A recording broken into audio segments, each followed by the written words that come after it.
Thank you so much for this time tonight. My name is Brandy Klink, and I have a vested interest in the success of District 87 and our kids.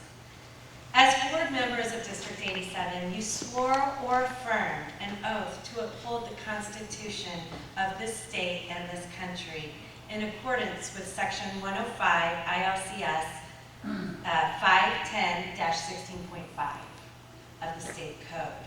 For those unfamiliar with this code, here are the few things that our board members, you guys, swore to. The first is to respect taxpayer interests by serving as faithful protector of the school district's assets. And we got to hear a little of that tonight. To recognize that a board member has no legal authority as an individual and that decisions can only be made by a majority vote at a public board meeting.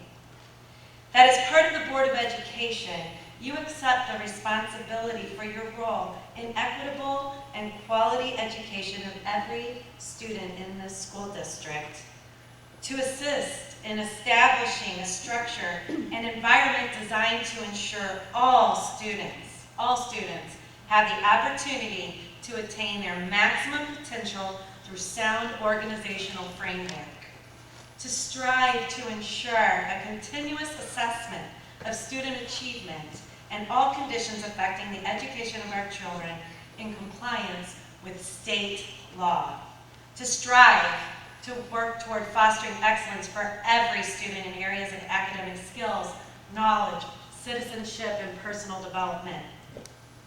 I ask all of you, are you upholding your oath? Based on what we're seeing in the current school environment and the masking policy, I would say right now, you're not.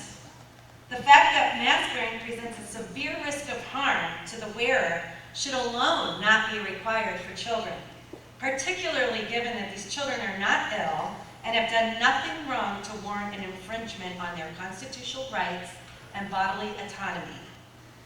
Promoting the use of a non-FDA approved emergency use authorization is unwarranted and unlegal. This mandate is in direct conflict with Section 360 BBB 3E, which requires the wearer to be informed of the option to refuse the wearing of such a device. Misrepresenting the use of a mask as being intended for antimicrobial or antiviral protection and/or misrepresenting masks for use as infection prevention or reduction is a deceptive practice under the FTC. It is clear there is no waiver of liability under deceptive practices, even under a state of emergency. As such, forcing children to wear masks, or similarly forcing them to use any other non-FDA approved medical product without the child's or child's parental consent is illegal and it's immoral. Through April 2020, the official recommendation by the Journal of the American Medical Association was unambiguous.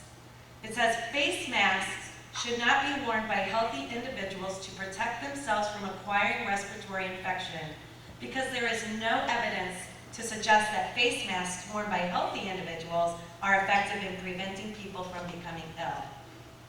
Part of that lack of evidence, in fact, showed that cloth face masks actually increased influenza-like illness.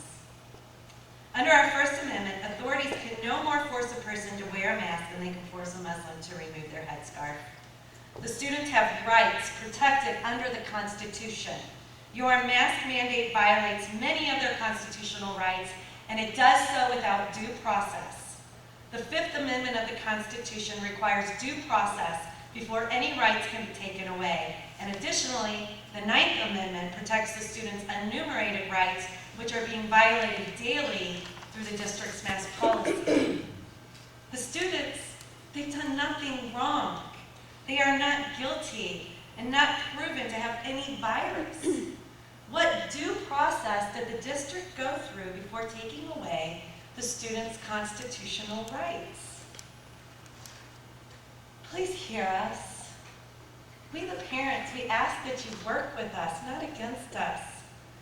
We really are your biggest allies, and we really will support you in every way we can, but today, we really need you to listen to us. With your help, District 87 can be a role model for other schools to follow. Let's stand together against the mandates. Let's stand together for the educational safety of our children. Let's stand together for the pursuit of happiness. Thank you.